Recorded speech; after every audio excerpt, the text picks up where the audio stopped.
last week we just kind of fucking waffled on. There's a difference between being I think there's a difference between being insightful, and being waffly. Sorry guys, could I just get that one more time? Yeah, of course, mate. Okay.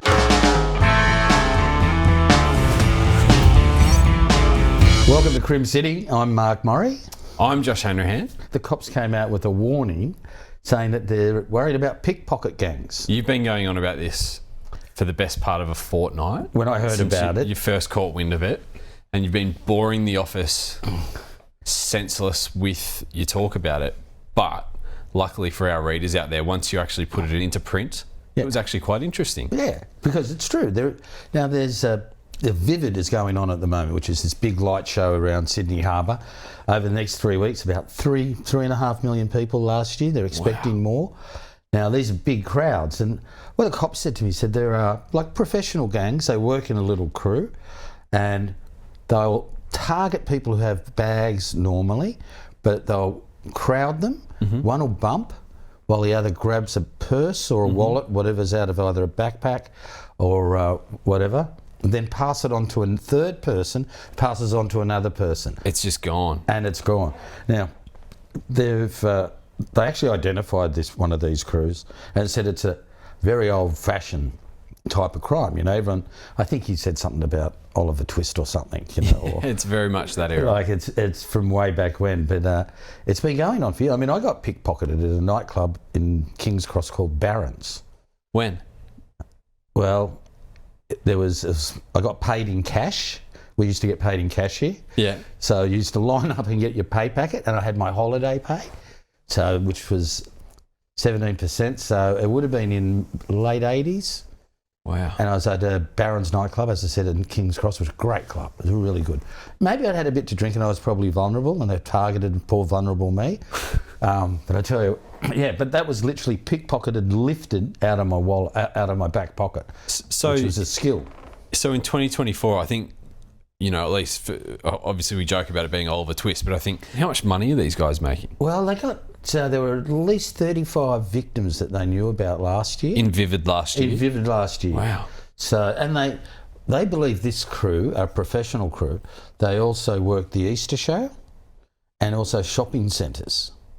So, I mean, you'd imagine once they get there, then they can do the fraud with credit cards.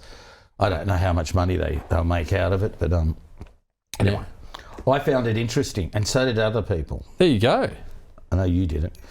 Old style crime, you know. But there has to have been a dramatic spike in it. There was enough so the police actually made a public warning, issued photos of how they were operating, and telling people they've got their eyes on them. Okay.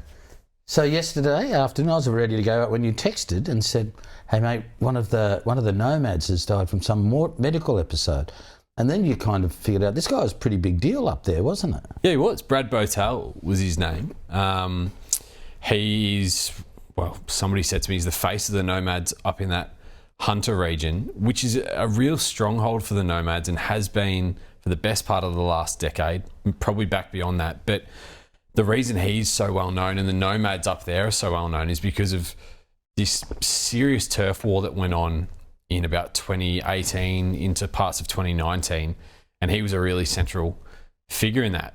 So Sunday morning, ambulance is called to Brad Botel's home in Singleton Heights, where he's found collapsed, and he was taken to hospital, later died. News quickly spread.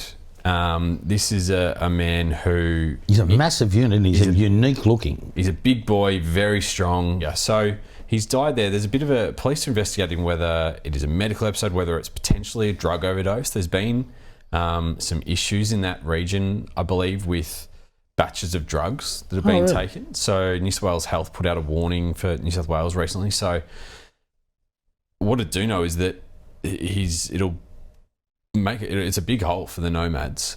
This is a bloke who's been heavily involved in drug and gun running, a senior figure in their club, and the funeral for him will be massive. So Hunter's always been a real hot spot for bikies, and for some reason, I think, you know, the Gladiators are up there.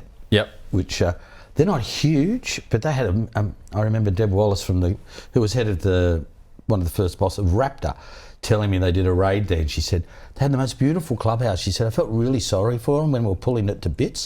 They put so much work into it. They had a swimming pool, manicured lawns. She said it was lovely, you know. But she said up in the Hunter, we'd have to go up there regularly. Not so much Gladiator, but as you said, Finks, Nomads, Rebels, they're strong up there. And again, what comes down, I remember, again, talking to Deb Wallace when she was running the Raptor squad, the Bikie squad. She said there'd been this long-standing tradition with Bikie funerals that they would let them run in their colours. And you used to, like, have you ever covered a Bikie funeral? Like, yeah, I have, yeah. They really quite impressive, I hate to say. Yeah, no, but the revving of the engines and all everything. the engines, all the colours and the Bikies going. And the cops never used to interfere. Now, that kind of changed about 10 years ago. There's a couple of big funerals where they interfered. Yeah. One of them was the mother of Mark Buddle. Yes. Comanchero. Oh, that's right. They pulled them all over. Comanchero Bikie. Yep. And the other one was Mick Howie, the former Comanchero president. I know they arrested some people at that one. Yeah, I tell you what was interesting when I was looking back through some articles in the last 24 hours about Brad Botel, was that I came across one where he talked about how he joined the Nomads. Yeah, I read that too. Yeah. I can read as well. You can read as well. He But it was interesting. It was, because it was 2014, and for a bloke, you look at him now and to stereotype, he's heavily tattooed, he's a big boy. You know now he's a part of the Nomads Bikie. You go, must have been bad since he was born. He was literally groomed, wasn't he? He didn't have a criminal record until 2014 when he joined the club. And he said it was, the lure of this luxury life with power and a lot of glamorous women around him. That's what I thought about journalism, didn't it? Yeah, well, that was silly. What I found really quite interesting was how he was in the gym and he was approached by club members. So they kind of went after him. He didn't go seeking a criminal... But he rose to the top very quickly. Yeah, that's what he said. He got a taste, obviously, very quickly. And then it all kicked off up there between... So there was some lower level Nomads Bikies who patched over to the Finks. And that led to as you know, Moz, patching over, it ain't a good thing. It done end well. It all kicked off up there. There was, in the space of 18 months, there was more than a dozen drive-by shootings. Then there was one bloke who had his house shot up, and then 10 days later had it firebombed. Brad Botel's house was shot up. There was the house of one of the Bikie's ex-girlfriends who was shot up. It was all really going off, and that was one of the first times they used serious crime prevention orders, which... In the Hunter, that's... Yeah, between the Nomads and Finks Bikies, which in recent years have been used on the Alamedenes and the Hamsies and the Comancheros. I remember there was a big bikie gang up there. I think it might have been the Rebels. I'm not really sure. This is around the early 2000s.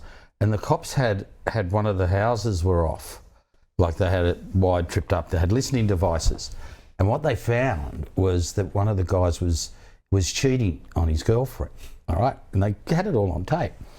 And maybe these guys weren't quite as scrupulous, but they went and took it to the girlfriend of the bikie and said, did you know, he's playing up on you with this girl. And she was livid. And they played bits of the tape to her. Right? She turned, and then she became an informant. Wow. And that's how they brought the whole chapter down. Yeah, so speaking of the Nomads and then the Finks, I wrote an unusual story this week because it was a bit left of centre for us. It was about the links of an alleged Finks bikie boss to the greyhound racing industry. The dish lickers. The dish lickers. And you found that they were actually the greyhound. The police warned them about one of these senior members of the Finks, I think from the Goulburn area. Yeah, so I think Ali Bilal is his name, and he's allegedly the president of the Canberra chapter of the Finks, but he lives in New South Wales, and his wife, Chloe, is a greyhound trainer, and his daughter, Sophie, recently also got her licence to become a greyhound trainer and owner. And what's kind of happened was that in September last year, New South Wales Police did a FPO check at his home. Firearm prohibition order. Well done, Mark. Well, it's just you just don't expect people out there to know what an FPO is. I don't expect you to know what it is. Yeah, I'm surprised I got it wrong. So they carried out this check on his place, and during that, one of the officers who was there conducting that FPO search sent an email to the Greyhound Welfare Integrity Commission, who are kind of like the regulatory body that oversees greyhound racing. The Greyhound Police. Kind of. And they warn them about the links of Ali Bilal, his wife Chloe Bilal, who was a trainer, to the greyhound racing industry. Essentially, what this email said was, we carried out this search. In the days before, they'd also conducted surveillance via drones, which I found interesting, of the property, and they found... Yeah, the cops have got drones. Yeah. The crooks have got them too. I know, everyone's got them. I haven't got one. No, neither have I. So not everyone. They found this other alleged Finks bikie working with the greyhounds, and he wasn't registered to do so, so he was doing that illegally. And then when they went in, they found, Finks cuts, jackets, and allegedly some drugs and that kind of stuff. And the New South Wales Police were just saying, look, we're making you aware of the fact that on this property where Chloe Bilal, who is not accused of any criminal wrongdoing at all, trains her greyhounds, there are these other characters milling around. And then what happened was the Greyhound Police, as you just called them, used that information to try and stop Ali Bilal's daughter, Sophie, getting her licence. And she live on the property too? No, she didn't. And that was a key point right. when it went to the Racing Appeals Tribunal. And Justice Ballieu, who used to be a Supreme Court I think judge. He's now with the Rugby League. He's actually state parole board. That's where he is, yeah. Anyway, he said essentially it's not fair for Sophie Bilal to not be given a licence because of who her father is. Dad, yeah, basically. So that was an interesting one, I thought, and it's quite unusual, I would think, for New South Wales Police to be warning the Greyhound Police. I love that you've called them that. It's just makes it so simple about alleged links to. There's no suggestion that there's systematic infiltration by bikie gangs into greyhounds. No. But it's interesting this came up, the drag racing. Mm-hmm. Now, I didn't realise, like a lot of bikies were into drag racing. And I was talking to the former boss of the drug squad, Nick Bingham. And Bingham said to me, he said, oh, yeah, we're looking right into it because we didn't realise that some of the fuel that used for drag racing can be used as a precursor for drugs. And not only that, he said, that what great way to set up to bring in all sorts of stuff by saying we need this sort of fuel and everything like that. So there was a big presence in the drag racing industry. The other interesting thing that broke today, I saw, is that there are 2 Australians who caught up in the ANOM sting. Now, we take people back. The ANOM sting was about 2-3 years ago, where the federal police, working with the FBI, Federal Bureau of Investigations in America, where they literally conned some of the biggest criminals in the world and alleged criminals here in Australia, where they gave them devices, they sold it to them, and they were encrypted devices where they could carry out their alleged criminal activity between each other on these devices, thinking they were safe. But in fact, it was the feds and the FBI. They were their devices and they were getting the messages in real time. It was amazing. It's still considered one of the great stings of all time by law enforcement. Incredible. I mean, as you say, the idea came from a crim. But real time watching on, listening and seeing as kidnappings, murders, drug importations, everything's unfolding. And the thing about it is that the crooks thought this was so safe that they were looser than ever. Yeah. And 2 Sydney men who were responsible for distributing those devices, Edwin Kumar and Osama El Hassan. Yeah, well, good on you. Thank you. That's why I never went into radio. I wasn't good at pronunciation. Yeah. Yeah. Why didn't you go into TV? Because I was bald, really young. Yeah, okay. Didn't have the looks. So, these 2 Sydney men who distributed the devices throughout the underworld, acting a bit as salesmen, I guess you'd say. They've pleaded guilty to their role in the ANOM sting and the ANOM, the spread of those encrypted devices in the States. Yeah. And it's a big deal because so much of Australia's underworld is still waiting. They are fighting the legality of the ANOM use of that whole ANOM sting. Yeah. And I think it's now basically being fought out in South Australia, isn't it? There's one I think South Australia is going to be the first to come back. Yep. I think it's being fought out also in New South Wales because I sat through a day of that hearing, and it was the most boring hearing I've ever sat through. It was horrible. They've got the guy called Brett Walker. Yeah, big time. And he's not cheap. He's one of the most preeminent and legal minds in the country, most expensive. Yeah. And he's representing all almost a class action to fight it, isn't it? And essentially what they're saying is that the way the FBI carried out and the AFP carried out their investigations wasn't legal.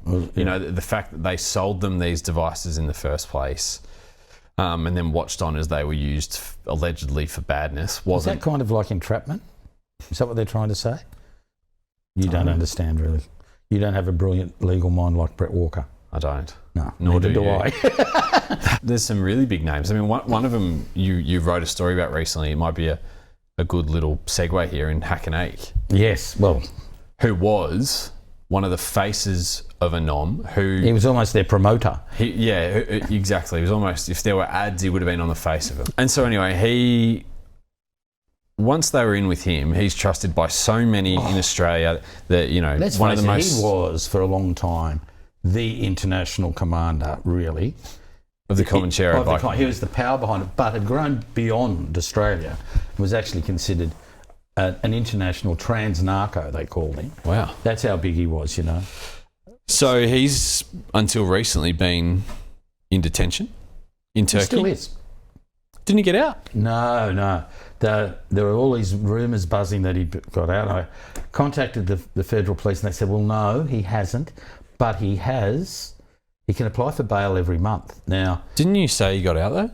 No. Didn't you read that story properly? No, I honestly didn't read your story. If I will put my hand up here. Okay. So what had happened, I got some information saying that AEK was out in Turkey. I ring up and the cops go, they said, Christ, we hope not. So they rang their counterparts in Turkey and came back and said no. But he has got a bail hearing every month. He can have a go. Anyway. So he was the face of ANOM, and anyway, we digress. So it's a lot of Bikie. These guys pleading guilty makes you wonder how that's going to affect the other cases, doesn't it? Well, it's interesting, this bloke, Edwin Kumar, because apparently in the court case that came out, he said, I'm ANOM Australia and I look after Australia. I have an entire country to look after. He's not selling himself short. He thought he was like the CEO of... Welcome to Team Australia. This team is solid and we will conquer Australia and nothing will stop us, he said. Yeah, well... They're all quotes from messages that he sent on ANOM. So, yeah, clearly he's, at least in his eyes, I don't know, maybe he's right. He's a serious player. But it's just, I'm sure there's a lot of people here either in custody or on bail who are seeing that story and waiting on anything that has ANOM. In the crime world, ANOM is massive. It is a big deal. And the other thing that, while we're on ANOM, talking to some cops here in New South Wales, and what they found really quite frightening is that some of the people that were unearthed on ANOM, they'd never heard of. Like people in their 50s that had no record and were major players. And they said, the names, we didn't recognise them. And that took them a little bit by surprise because they were thinking, gee, we know most people, who's who in the zoo. So that kind of shocked them a bit. It's been a lot of bikie chat, Mark, but it's been interesting. Yeah. I think you made a really good point there. In the crime world, ANOM is big. And that is something for listeners out there to realise that, that is something that there's a lot of people hanging on. And spending a lot of money fighting ANOM and the legality of it. And it's a big, for the federal police as well. Mm-hmm. That falls over. That's really embarrassing if they get up. You're a betting man. I think you'd back the feds on this one. Thanks for listening to Crim City. I'm Josh Hanrahan. I'm Mark Murray. Our executive producer is Dan Box. And our audio specialist is Martin Peralta. Mm-hmm. Don't know if that's his official title, but we're going to go with it. Right. You can read us daily at dailytelegraph.com.au or in the newspaper if you're old-fashioned. Like you. We're also weekly on TikTok, and we've got quite a few YouTube videos up now. Oh, that's good. And, of course, you can get the next episode of Crim City wherever you get your podcasts.